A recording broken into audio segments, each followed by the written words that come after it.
Formula ఈ car race కేసులో మాజీ మంత్రి కేటీఆర్ పిటిషన్పై ఇవాళ సుప్రీంకోర్టులో విచారణ జరపనుంది.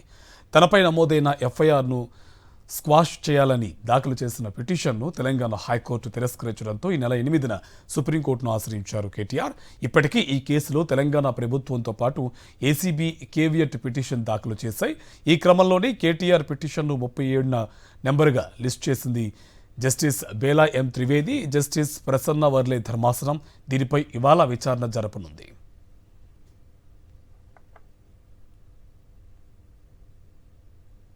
ఫార్ములా ఈ కార్ రేస్ కేసులో మాజీ మంత్రి కేటీఆర్ పిటిషన్పై ఇవాళ సుప్రీంకోర్టులో విచారణ జరపనుంది.